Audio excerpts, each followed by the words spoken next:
You don't belong in first class, and you certainly don't belong in my face." Those were the last words Brenda said before the sound of a slap echoed through the cabin of Flight 402. It was a sound that made 50 passengers freeze in their seats. She thought she was just disciplining an unruly child who didn't fit the profile of a luxury traveler. She thought her uniform gave her total authority. But Brenda made a fatal calculation that day. She didn't check the passenger manifest, and she certainly didn't know that the shivering, sick little girl she just assaulted was the daughter of the woman who had just bought the entire airline. What happens when hard karma meets a mother's rage? You're about to find out. The air conditioning inside JFK International Airport was blasting, but for 10-year-old Maya Sterling, it felt like the Arctic tundra. She pulled her oversized beige hoodie tighter around her thin frame, her teeth chattering slightly. To anyone walking past Gate B12, she looked like a lost child, perhaps a runaway, or someone waiting for a relative who was running late. Her sneakers were scuffed, her hair was tied back in a messy bun, and she clutched a faded teddy bear that had seen better days. But looks, as they often do in these stories, were deceiving. Maya wasn't lost. She was fighting a silent battle inside her own blood. Sickle cell anemia was a cruel companion. It drained her energy and made her joints feel like they were being crushed by invisible vices. Today was a bad day, a day where hydration and rest were critical. She sat in the priority seating area, clutching a first-class boarding pass that seemed almost too big for her small hands. Standing at the podium was Brenda Miller. Brenda was a veteran flight attendant for Royal Horizon Airlines, a carrier that prided itself on excellence at altitude. Brenda, however, prided herself on being the gatekeeper of that excellence. With her blonde hair sprayed into an immovable helmet of perfection and a uniform that was tailored to the millimeter, Brenda viewed the first-class cabin as her personal living room. And she was very particular about who she let onto her sofa. Brenda watched the line of passengers forming. She smiled brilliantly at Mr. Henderson, a frequent flyer with a platinum card and a suit that cost more than Brenda's car. She nodded politely to the young tech mogul, tapping away on his phone. Then her eyes landed on Maya. Brenda's lip curled just a fraction of an inch, a micro-expression of disgust that she had perfected over 15 years of service. She picked up the microphone. "Good morning, ladies and gentlemen. We are now inviting our first-class passengers and Diamond Medallion members to board at this time." The crowd surged forward. Maya stood up, her legs trembling slightly. She moved toward the lane marked Priority. Brenda stepped out from behind the podium, her body physically blocking the lane. She didn't look at Maya's face. She looked at Maya's shoes. "Honey," Brenda said, her voice dripping with a sickly sweet condescension that was louder than a shout. "This is the first-class line. Economy boarding is in Group 5. You need to sit back down and wait for your turn." Maya blinked, her eyes glassy with fever. She held out her boarding pass. I have a ticket. Seat 2A. Brenda didn't take the ticket. She laughed, a short, sharp sound. 2A? That's a bulkhead window seat. Those tickets cost $4,000. Now, where is your parent? Did you pick this up off the floor? No, Mom, Maya whispered, her throat dry. My mum is coming. She told me to board first, because I'm not feeling well. Oh, the "I'm sick" excuse, Brenda said, rolling her eyes so hard it was a wonder she didn't spot her own brain. She turned to Mr. Henderson, who was waiting behind Maya. I'm so sorry for the hold-up, Mr. Henderson. We have a little confusion here. Some people just don't understand the rules.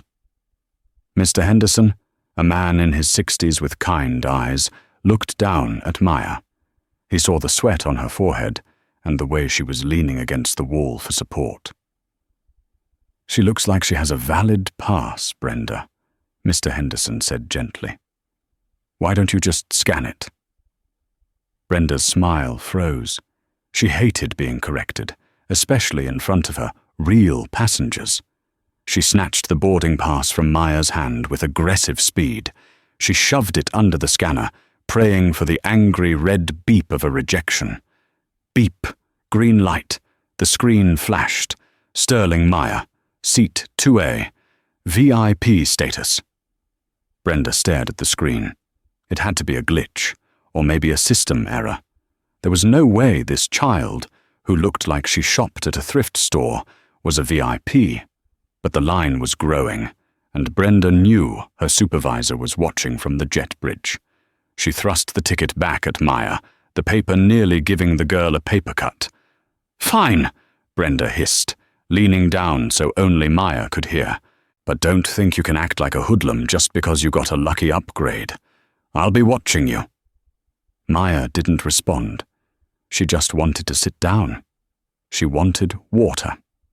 She walked down the jet bridge, clutching her bear, unaware that she had just walked into a trap set by a woman who had decided to make the next 6 hours a living hell.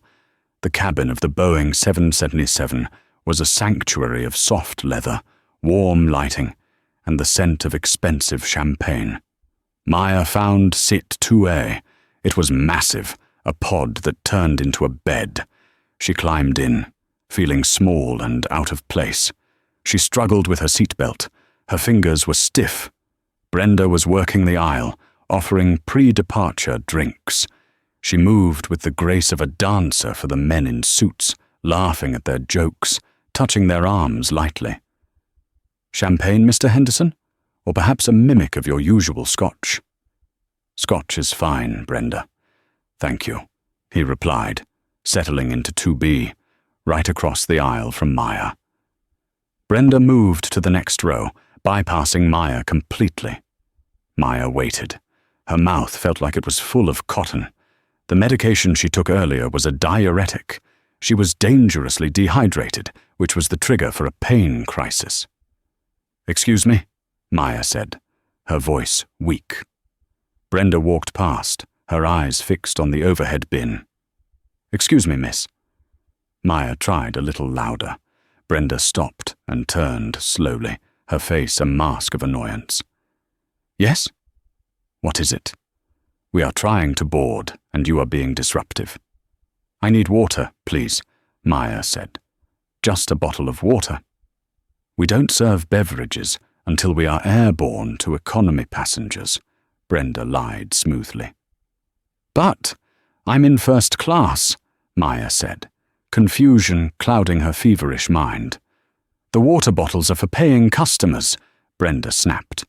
"I don't know who used their miles to get you up here, but we are running low on stock. You can wait." Mr. Henderson frowned. He reached into his briefcase and pulled out a sealed bottle of Evian he had bought at the terminal. He leaned across the aisle. "Here, sweetheart," he said, extending the bottle. "Take this." Before Maya could reach for it, Brenda's hand intercepted the exchange. She gently but firmly pushed Mr. Henderson's hand back. "Oh, Mr. Henderson, you are too kind, but we can't have that," Brenda said with a chuckle. "It's against security protocol to share outside beverages across the aisle during boarding. Safety first." It was a lie, a blatant, malicious lie. But Brenda said it with such authority that Mr. Henderson hesitated. "I'll get her a cup of tap water from the galley once we take off," Brenda added, giving him a reassuring wink. "Don't you worry about her." She walked away, her heels clicking on the floor, leaving Maya trembling. 10 minutes passed. The plane door hadn't closed yet. The captain announced a slight delay due to finalizing paperwork for a VIP passenger transfer. Maya's head was pounding. The pain in her legs was starting to throb, a dull ache that she knew would soon turn into sharp agony if she didn't hydrate and take her next pill. She reached into her small backpack and pulled out her pill organizer. She needed liquid to swallow the large tablet. She pressed the call button. Ding. Brenda was in the galley, gossiping with another flight attendant, a younger man named David. Can you believe the state of 2A? Brenda whispered, loud enough to be heard. Probably a rapper's kid or a lottery winner. Zero manners. Just demanded water the second she sat down. David looked uncomfortable. She looks kind of sick, Brenda. Maybe I should just bring her a glass. Don't you dare, Brenda warned. If you spoil them, they run wild. She waits like everyone else. Ding. The call button rang again. Brenda groaned. She stormed out of the galley and marched up to seat 2A. She didn't lean down. She loomed over the child. Stop pressing that button, Brenda commanded. It is for emergencies only. Are you dying? I need to take my medicine, Maya whispered, tears welling up in her eyes. Please, it hurts. Oh, stop the drama, Brenda scoffed. She looked around. The cabin was full now. Everyone was settling in. You are disturbing the other passengers. Put that pill away. You're probably just trying to pop something to get high. It's for my blood, Maya cried out, a desperate sound that made several heads turn. Brenda's face flushed red. She felt her control slipping. She hated when they made a scene. She hated when they didn't know their place. She grabbed the bottle of water she had been holding for another passenger. A glass bottle of sparkling water. You want water? Brenda hissed. She slammed the bottle down on Maya's tray table. She did it with such unnecessary force that the glass shattered. Shard of glass flew. Carbonated water exploded everywhere, all over Maya's hoodie, her face, and her teddy bear. The cabin went silent. Maya gasped, the cold water shocking her system. A small shard of glass had nicked her cheek, and a thin line of blood began to trickle down her dark skin. Look what you made me do, Brenda shrieked, instantly flipping the narrative. You clumsy little brat. You knocked it right out of my hand. I didn't touch it, Maya sobbed, shrinking back into her seat, shaking violently now from the cold wetness and the shock. You attacked me, Brenda yelled, playing to the back rows who hadn't seen the interaction clearly. I tried to serve you and you slapped it away. This is assault. Mr. Henderson stood up, his face red with anger. Now wait a minute. I saw that. You slammed that bottle down. Sit down, sir, Brenda barked, turning on him. This is a federal offense, interfering with a flight crew member. Do you want to be removed? She turned back to Maya, who was wiping the blood from her cheek. The sight of the blood didn't make Brenda pause. It made her double down. She needed to be the victim here. She needed to establish dominance before the plane took off. She reached out and grabbed Maya's arm, her perfectly manicured nails digging into the girl's soft flesh. You are getting off this plane, Brenda spat. I am not having a violent, unstable delinquent in my first-class cabin. Let go! You're hurting me! Maya screamed, the pain in her joints now flaring up into a level 10 crisis due to the stress. I said, get up! Brenda yanked her. And then it happened. In her panic and pain, Maya flailed, her small hand connected with Brenda's forearm, a weak, defensive swat. Brenda's eyes went wide. A sinister smile touched her lips. This was it. The justification she needed. You hit me, Brenda said, her voice dropping to a dangerous whisper. She pulled her hand back. Smack! The sound was like a pistol shot. Brenda slapped the 10-year-old girl across the face with the full force of an adult woman. Maya's head snapped back against the seat. The cabin erupted. Hey! David, the other flight attendant, ran from the galley. Brenda! What are you doing? Mr. Henderson was unbuckling, shouting for the pilot. Brenda stood there, breathing hard, her hand stinging. She felt a rush of adrenaline. She felt powerful. She looked down at the sobbing, bleeding child and felt righteous. She assaulted a crew member, Brenda announced to the horrified cabin. I defended myself. Protocol. But Brenda had been so focused on her power trip that she hadn't noticed the silence coming from the front of the plane. She hadn't noticed that the cockpit door had opened, and she certainly hadn't noticed the woman standing in the entryway of the plane, flanked by 2 airport police officers and the captain. The woman was tall, dressed in a sharp navy power suit that cost more than Brenda's annual salary. Her hair was braided in elegant long twists. Her eyes were dark, intelligent, and currently burning with a fire that could incinerate the entire fuselage. It was Regina Sterling. She had been on the phone with the board of directors, finalizing the acquisition of Royal Horizon Airlines, the paperwork the captain was waiting for. It was the transfer of ownership documents. Regina dropped her phone. The screen cracked on the floor, but she didn't blink. Her eyes were locked on the red handprint blooming on her daughter's cheek. The atmosphere in the cabin shifted from shock to a terrified anticipation. The air pressure seemed to drop. Brenda turned, smoothing her skirt, ready to give her report to the captain. She didn't know who the black woman in the suit was, probably just some gate agent or manager. "Captain," Brenda said, her voice steady. "We have a situation. This passenger became violent. I need her removed immediately." Regina stepped forward. 1 step, 2 steps. The sound of her heels was a death knell. She didn't look at Brenda. She looked at Maya. "Mummy," Maya whimpered, holding her cheek. The color drained from Brenda's face, so fast it looked like her soul had left her body. "Mummy?" Regina looked up. Her gaze met Brenda's. "Did you?" Regina's voice was barely a whisper, but it carried more weight than a jet engine. "Did you just put your hands on my daughter?" Here is the continuation of the story. The tension escalates in the cabin as the power dynamic begins to shift violently. The silence in the first-class cabin was heavy, suffocating. It was the kind of silence that precedes a natural disaster. Regina Sterling didn't wait for an answer. She moved past Brenda as if the flight attendant were made of smoke. She dropped to her knees in the aisle beside seat 2A, her pristine navy suit pants pressed into the carpet, but she didn't care. "Maya," Regina breathed, her voice trembling with controlled panic. She gently cupped her daughter's face. "Look at me, baby. Look at Mama." Maya was gasping for air, her small hand clutching her chest.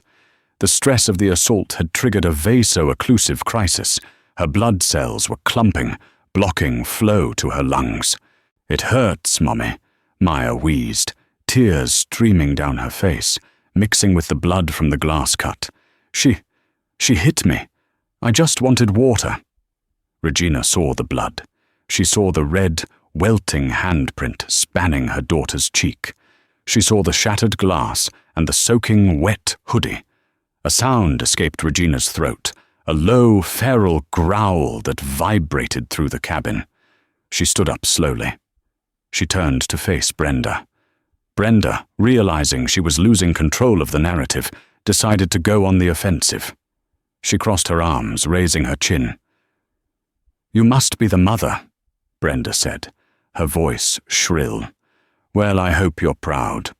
Your daughter is violent, disruptive, and dangerous. She attacked me. I have witnesses. She slapped me and I acted in self-defense."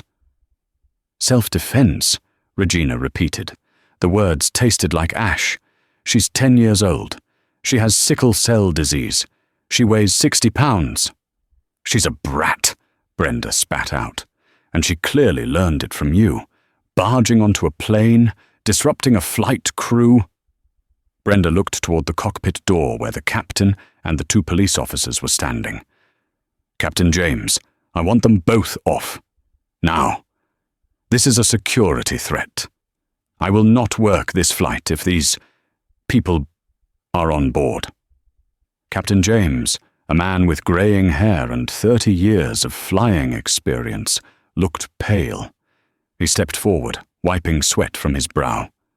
"Brenda," the captain said, his voice warning. "Stand down." "Stand down." Brenda blinked, shocked. "Captain, she assaulted me. Look at my arm." She held up her arm, which didn't have a scratch on it. "And look at this mess. They are trash, Captain. Money doesn't buy class, and it certainly doesn't buy the right to abuse staff." Regina stared at Brenda. She wasn't shouting. She was eerily calm, which was far more terrifying. She reached into her pocket and pulled out a handkerchief. She began to wipe the blood from Maya's face. "You didn't check the manifest, did you?" Regina asked softly, her back to Brenda. "I don't need to check a manifest to know trouble when I see it," Brenda scoffed. "I've been flying for 15 years. I know who belongs in first class and who belongs in the back of the bus. Mr. Henderson, the passenger in 2B, couldn't take it anymore.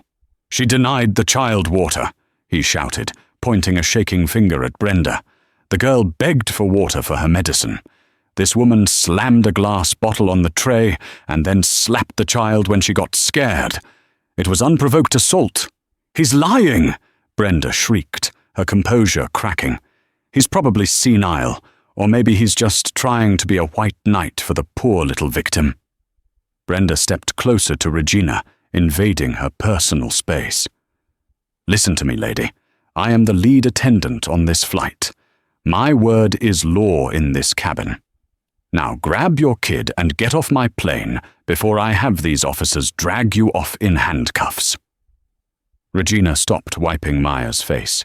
She stood up to her full height. She was taller than Brenda. She looked down at the name tag pinned to Brenda's uniform. Brenda Miller, lead flight attendant. "Your plane?" Regina asked. A cold, sharp smile touched her lips. It wasn't a happy smile. It was the smile of a predator who had just cornered its prey. "Yes." "My plane," Brenda sneered. "Now move." Regina turned to the police officers standing by the door. "Officers, please come here." Brenda smirked. "Finally. Officer, take this woman into custody for trespassing and harassment." The officers walked past Brenda. They didn't look at her. They stopped in front of Regina and gave a respectful nod. "Ms. Sterling," the lead officer said, "do you need an ambulance for your daughter?" "Yes," Regina said. "Call the paramedics to the gate immediately. She is in crisis." Brenda's jaw dropped. "Wait, why are you asking her? I'm the crew member. I'm the one calling the shots." Regina turned slowly to face Brenda again. The air in the cabin seemed to freeze. "You are under the impression," Regina said, her voice projecting clearly to every row in first class, "that you have authority here because you wear a uniform. You think that because you hold the keys to the liquor cabinet, you are the queen of the sky. You think you can judge my daughter based on her skin and her hoodie." Regina took a step closer. Brenda involuntarily took a step back. "But you made a mistake, Brenda. A fatal, career-ending mistake. You assumed you were the highest authority in the room." Regina reached into her suit jacket and pulled out a folded document. It was the paperwork the captain had been waiting for. Brenda looked at the document, then at the captain. Captain James was staring at his shoes, unable to meet Brenda's eyes. "Captain," Brenda said, her voice wavering. "What is going on? Who is she?" Captain James looked up. He looked tired. "Brenda, please just stop talking." "Tell her, Captain," Regina commanded. Her voice wasn't loud, but it had the weight of a gavel striking a sound block. Captain James sighed. "Brenda, this is Regina Sterling. She is the CEO of Sterling Global Ventures." Brenda frowned, confused. "So? I don't care if she runs a hedge fund. That doesn't give her the right to—" "She's not just a CEO, Brenda," the captain interrupted, his voice rising. "As of 20 minutes ago, she is the new owner of Royal Horizon Airlines." The silence that followed was absolute.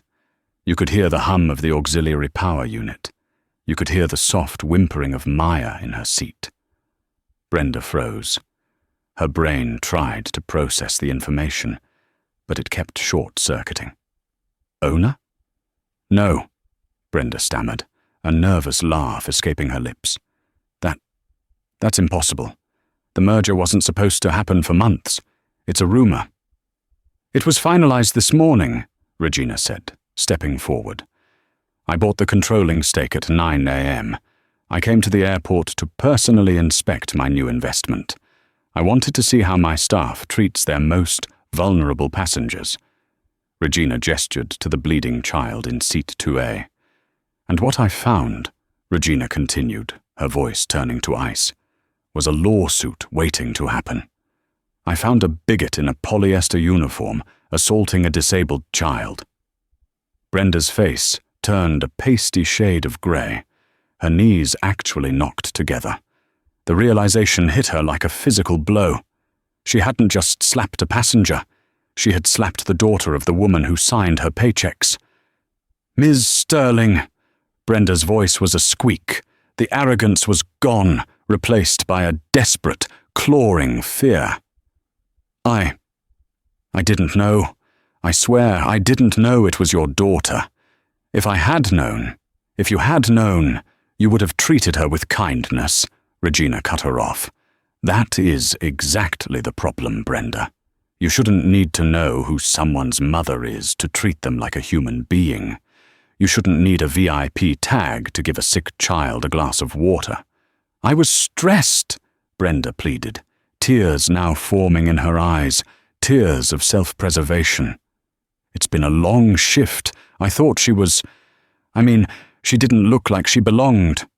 She didn't look like she belonged, Regina repeated. Because she's black, because she's wearing a hoodie.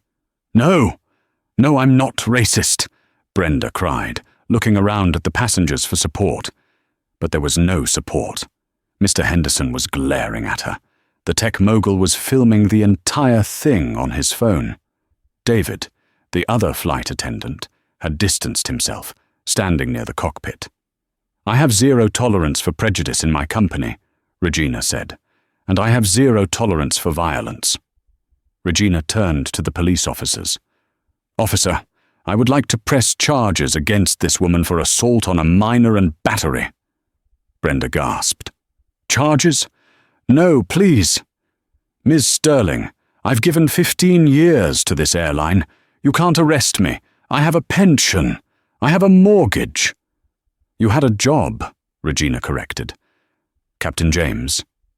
Yes, ma'am, the captain replied, snapping to attention. Is this woman still a member of your crew? Captain James looked at Brenda. There was no pity in his eyes. He had seen her bully junior staff and passengers for years. No, ma'am, Captain James said firmly. She is removed from duty, effective immediately.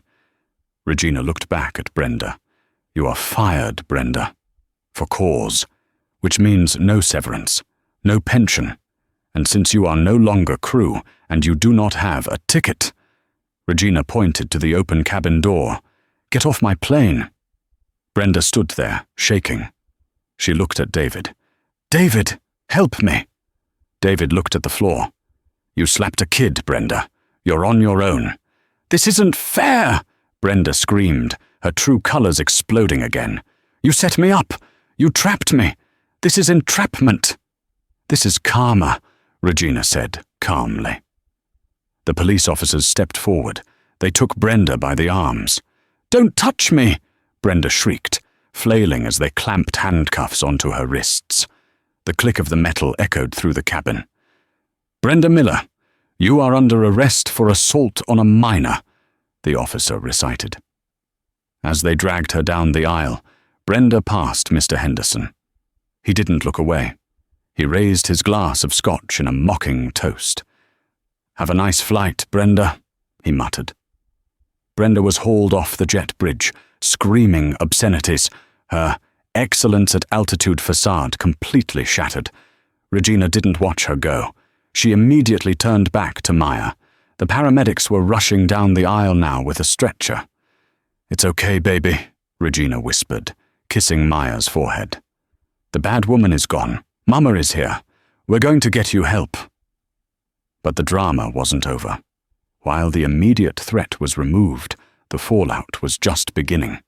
As the paramedics lifted Maya, Regina looked around the cabin. She saw the faces of her new customers. She cleared her throat. "Ladies and gentlemen," Regina announced, "I apologize for the delay and the disruption. This is not the standard of Royal Horizon Airlines. We will be deplaning everyone so that a new crew can be brought in. I am cancelling this flight." Groans erupted from the back of the plane, but the first-class cabin stayed silent. "However," Regina continued, raising a hand, "everyone on board today will receive a full refund and a voucher for 2 free round-trip first-class tickets to anywhere in the world. And," she looked at Mr. Henderson. "Mr. Henderson, thank you for trying to help my daughter. You have lifetime platinum status starting today." Mr. Henderson smiled. "Just take care of the little one, Ms. Sterling." Regina nodded. She followed the stretcher off the plane, leaving a cabin buzzing with the shock of what they had just witnessed. But for Brenda, the nightmare was only beginning. The video the tech mogul had recorded, he had just hit upload. The St. Jude's Medical Center VIP wing was quiet, a stark contrast to the chaos erupting on the internet. Maya was asleep, hooked up to an IV drip that was hydrating her system and managing the pain of the crisis. Her face, however, still bore the swollen, purple evidence of Brenda's rage. Regina sat by the bedside, her phone buzzing incessantly on the table. She picked it up. It was her PR manager, Sarah. "Regina," Sarah's voice was breathless. "Have you seen it?" "Seen what?" Regina asked, rubbing her temples. "I've been speaking with doctors for the last 3 hours." "The video," Sarah said. "The passenger in 2C, the tech guy, Jason Miller, he uploaded it. It's been online for 40 minutes, and it already has 3 million views. It's trending on Twitter, TikTok, and Reddit. Flight 402 is the #1 hashtag in the world right now." Regina opened the link Sarah sent. The video was crystal clear. It started mid-argument, capturing Brenda screaming, "You hit me," followed by the sickening crack of the slap. It zoomed in on Maya's terrified, bleeding face. It captured Regina's entrance. It captured the revelation of ownership. And it captured the glorious moment the handcuffs clicked shut. The comments were a landslide of fury. "She slapped a child. A sick child." "I'm shaking with rage." The way her face dropped when she found out the mom owned the airline. Pure cinema. "Does anyone know who this flight attendant is? She needs to be in prison." But the internet didn't just watch. It investigated. Within an hour, Brenda was doxxed. Her Facebook, her Instagram, her LinkedIn, everything was found. People dug up old posts where Brenda complained about certain demographics, ruining the luxury of air travel. They found complaints from 3 years ago on TripAdvisor, mentioning a rude blonde attendant named Brenda who refused to help an elderly passenger with luggage. While the world was sharpening its pitchforks, Brenda was sitting in a cold holding cell at the Queen's precinct. She was still in her uniform, but it was rumpled now. Her mascara had run down her face. She paced the small cell, her heels clicking on the concrete. She was in denial. Deep, delusional denial. "This is a misunderstanding," she muttered to herself. "I'll explain it to the judge. The kid hit me first. I was stressed. It's a workplace dispute. They can't fire me for a workplace dispute." The door buzzed open. A court-appointed lawyer walked in. He looked tired. He carried a tablet. "Ms. Miller," he said, not sitting down. "I'm Gary. I'm your public defender for the arraignment." "I don't need a public defender," Brenda scoffed. "I have a lawyer, my union rep." Gary looked at her with pity. "The union dropped you, Miss Miller. 20 minutes ago. They released a statement condemning your actions and stating that violence against passengers falls outside the scope of their protection." Brenda stopped pacing. "What?" "And," Gary continued, tapping his tablet, "you might want to know that the district attorney is looking to make an example out of this. The video is bad. Really bad." "Video?" Brenda felt the blood drain from her face. Gary turned the tablet around. Brenda watched herself on the screen.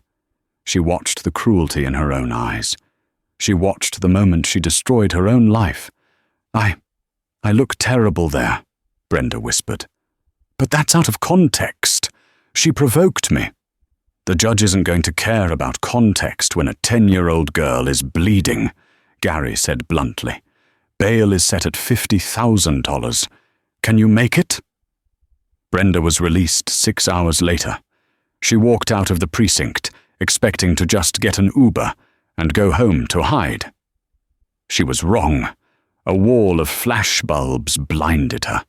A sea of reporters and angry protesters had gathered. "Brenda! Brenda! Why did you hit her? How does it feel to be the most hated woman in America? Did you know she had sickle cell?" Brenda tried to cover her face with her purse, pushing through the crowd. Someone threw a cup of water at her. It splashed against her uniform, a poetic justice mirroring the water she had denied Maya. "Murderer!" someone screamed. She barely made it into the cab. As the car pulled away, she checked her phone. Her inbox was full of death threats. Her landlord had emailed her saying she was in violation of the conduct clause of her lease. Her life, as she knew it, was incinerated. But Brenda, in her narcissism, didn't feel remorse. She felt persecuted. She sat in the back of the cab and recorded a video on her phone.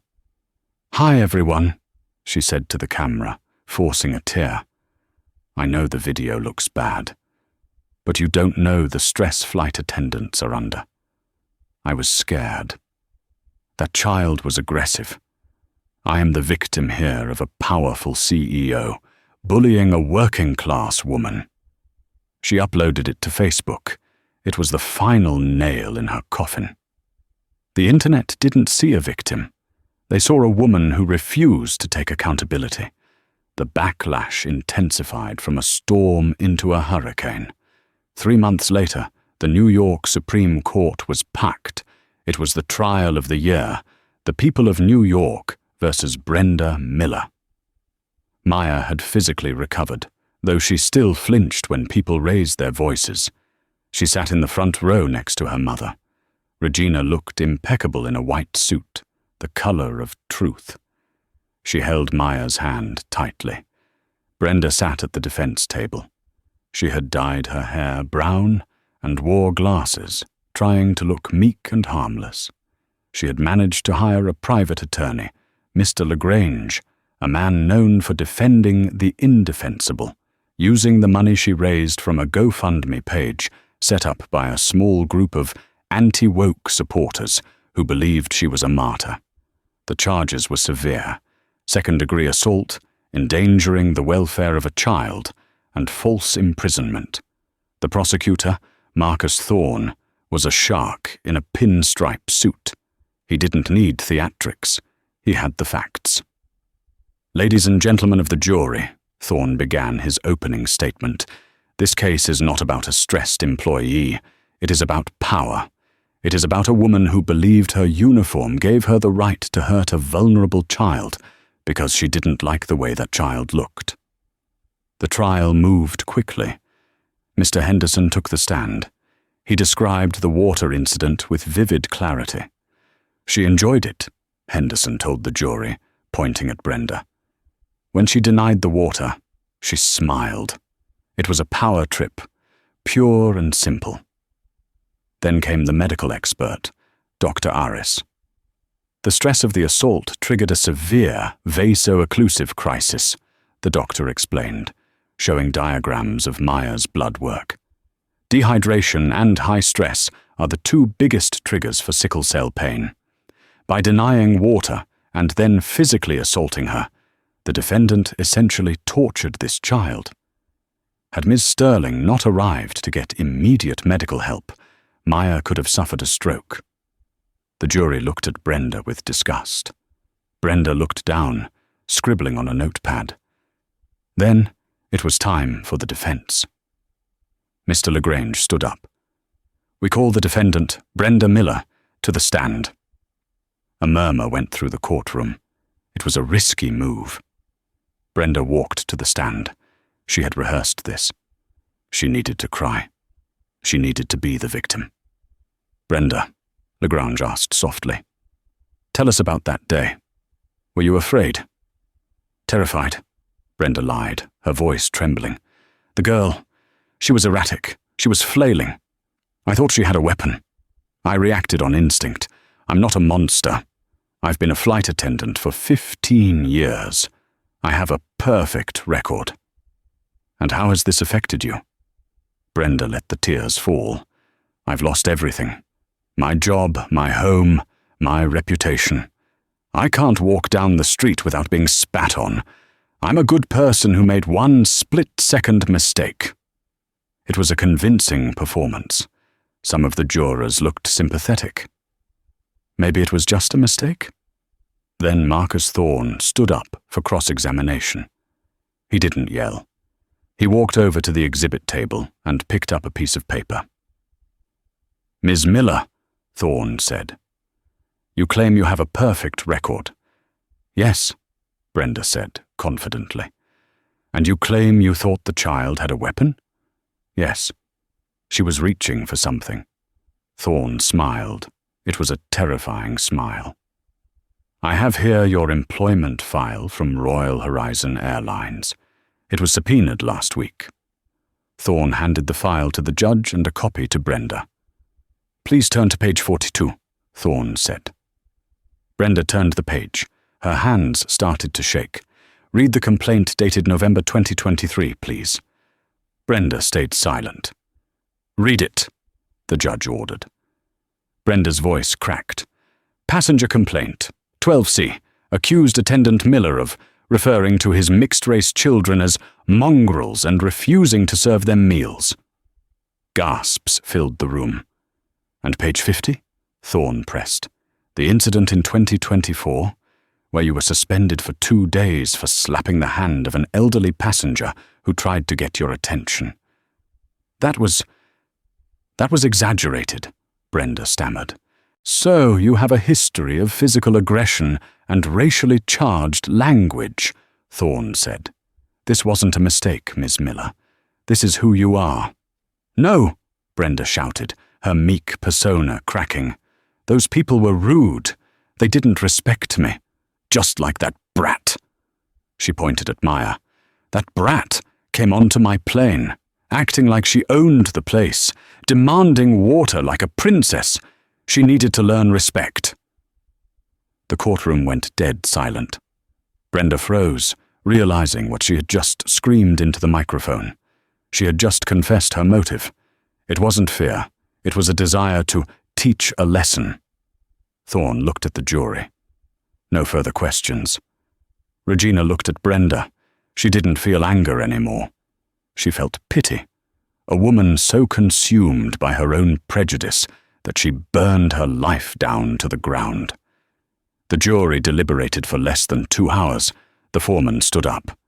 "We find the defendant, Brenda Miller, guilty on all counts." Brenda let out a wail.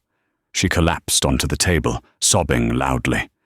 But these weren't tears for Maya. They were tears for herself. Judge Harrison looked down at Brenda over his spectacles. "Brenda Miller, you abused a position of trust to harm a defenseless, sick child. You showed no remorse, only arrogance. You are sentenced to 5 years in state prison, followed by 3 years of probation. You are also placed on the national no-fly list. You will never set foot on an airplane again." The gavel banged. Bam! As the bailiffs handcuffed Brenda, real handcuffs this time, leading to a transport van, not a holding cell. She looked back. She locked eyes with Regina. Regina didn't look away. She simply nodded, a silent acknowledgement that the scales of balance had been restored. Regina stood up and turned to Maya. "Ready to go home, baby?" Maya smiled, squeezing her teddy bear. "Yeah, Mum, I'm ready." They walked out of the courtroom, past the cameras, past the reporters. They walked out into the fresh air, leaving the toxicity of Brenda Miller behind them in a cage of her own making.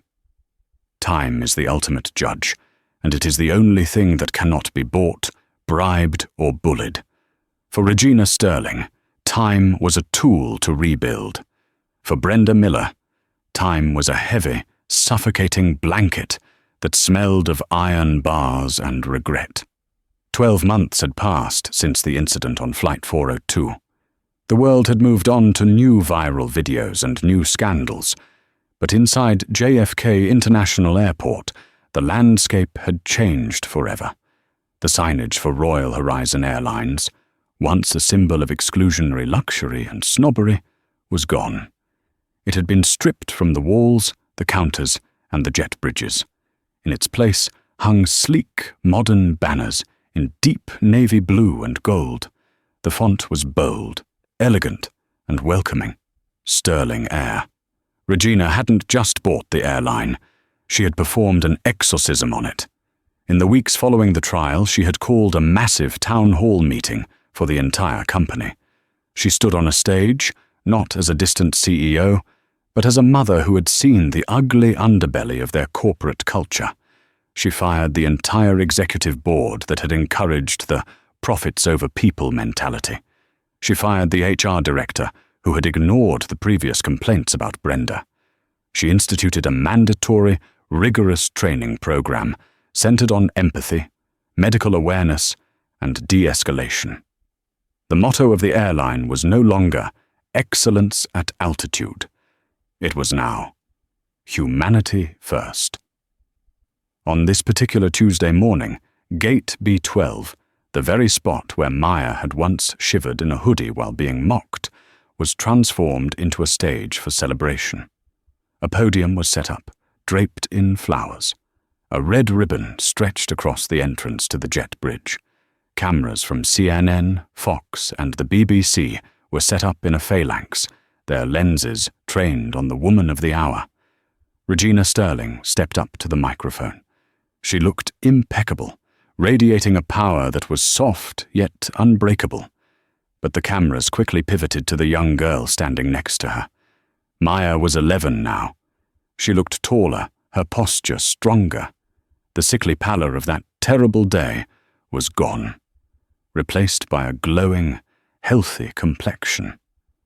Her hair was styled in intricate, beautiful braids adorned with gold cuffs. She wasn't wearing an oversized beige hoodie to hide in. She wore a tailored navy blazer with the Sterling Air logo embroidered on the pocket. She looked out at the sea of reporters and smiling staff members. She gripped the sides of the podium, her knuckles slightly white, but she didn't retreat. "Thank you all for coming," Regina began, her voice echoing through the terminal. "A year ago, this airport was a place of trauma for my family. We were treated not as people, but as problems. We were judged by our appearance, and my daughter was punished for her pain." Regina paused, looking down at Maya with immense pride. "But we decided that we wouldn't let that ugly moment define us. We decided to burn the old system down and build something better from the ashes. Today, I am proud to announce the official launch of the Maya Sterling Initiative." Regina gestured to the screen behind her, which displayed the new policy. From this day forward, on every Sterling Air flight, access to water and medical hydration aids is a fundamental right, not a paid privilege. No passenger, whether they are in seat 1A or seat 35F, will ever be denied water. Furthermore, every flight crew member is now certified in recognizing the signs of hidden disabilities, including sickle cell anemia, autism, and diabetes. The crowd erupted in applause. Mr. Henderson, The man who had tried to help Maya that day was sitting in the front row. He wiped a tear from his eye and clapped the loudest. "And," Regina added, raising a hand, "we are pledging 10% of all first-class profits to the Sickle Cell Disease Association of America to help find a cure." Maya leaned into the microphone. "Thank you," she said, her voice sweet and clear. I hope no other kid ever has to be scared to ask for help on a plane again." The flashbulbs popped like fireworks. It was a moment of pure triumph. 500 miles away, the atmosphere was very different. The Bedford Hills Correctional Facility was a cold, grey fortress of concrete and steel. There were no champagne flutes here. There were no heated towels. There was only the smell of industrial bleach and the constant, maddening hum of fluorescent lights. Brenda Miller sat on the edge of her bunk in Cell Block C. She looked like a ghost of her former self. The immaculately sprayed blonde helmet of hair was gone, grown out into a frizzy, greying mess tied back with a cheap elastic band. Her skin, once pampered with expensive creams, was sallow and lined with stress.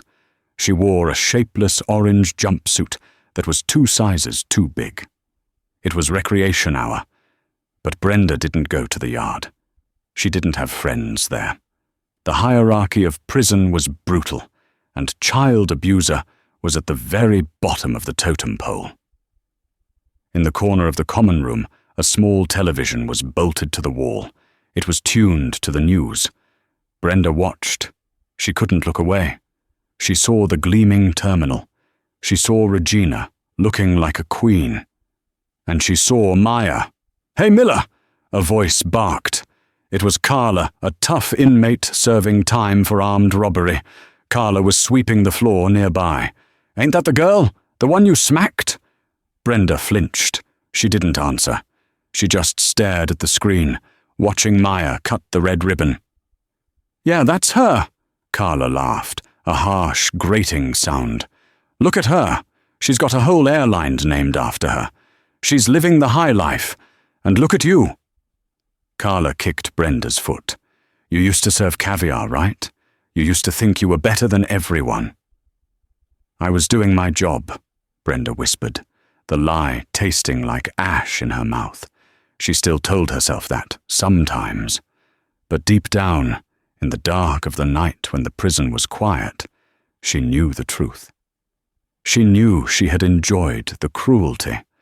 "Your job is scrubbing the latrines now, Miller," Carla sneered. "Get up. It's your turn on the rotation." Brenda stood up slowly. Her joints ached. She looked at her hands that used to manipulate the boarding process to exclude people she didn't like. Now those hands were chapped, raw, and holding a toilet brush. On the screen, the camera panned to the tarmac. A magnificent, brand-new Boeing 787 Dreamliner was being towed toward the gate. It sparkled under the water salute of the fire trucks. Painted on the nose of the plane, in elegant gold script, were the words, "The Spirit of Maya." Brenda felt a tear slide down her cheek. It wasn't a tear of repentance. It was a tear of pure, crushing loss. She realized with absolute clarity that she was the villain of this story. The world was cheering for her downfall. She had tried to ground Maya, to make her feel small. Instead, Maya was flying higher than Brenda ever would, and Brenda was the one locked in a cage. She turned away from the TV, the sound of the applause fading as she walked toward the bathrooms to start her shift. Back at JFK, the ceremony was concluding. It was time for the maiden voyage of the Spirit of Maya. Regina took Maya's hand. "Are you ready, baby?" Maya looked at the jet bridge. For a second, the memories flooded back. The shouting, the shattering glass, the stinging pain on her cheek, her breathing hitched. Trauma, even when healed, leaves a scar. I think so," Maya whispered. You don't have to be afraid anymore, Regina said softly, squeezing her hand. You own the place now. They walked down the tunnel. The air grew cooler. They reached the door of the aircraft. Standing there was not a gatekeeper. Standing there was a familiar face.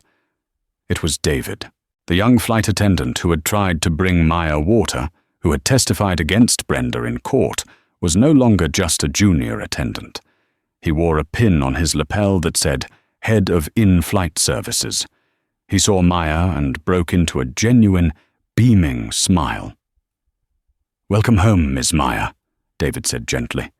He didn't ask for a ticket. He didn't look at her shoes. Instead, he held out a silver tray.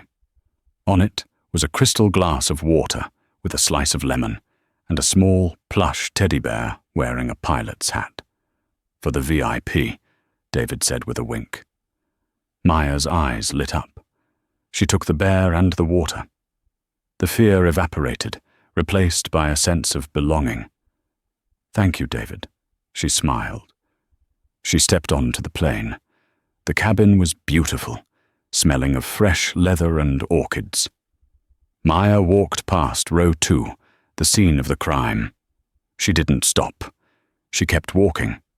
She sat in seat 1A, the captain's chair. She buckled her seatbelt. She looked out the window as the massive engines roared to life, a sound that used to terrify her but now sounded like a victory song. Regina sat next to her, opening her laptop, ready to run her empire. She looked at her daughter. Comfortable? Regina asked. Maya took a sip of the water she had fought so hard for. It tasted like freedom.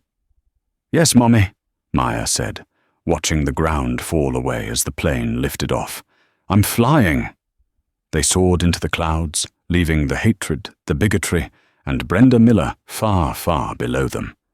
The turbulence was over. It was smooth sailing from here on out. And that, my friends, is the story of how one act of cruelty led to a revolution of kindness. Brenda Miller thought her uniform made her a god. She thought she could judge a book by its cover, or a passenger by their hoodie.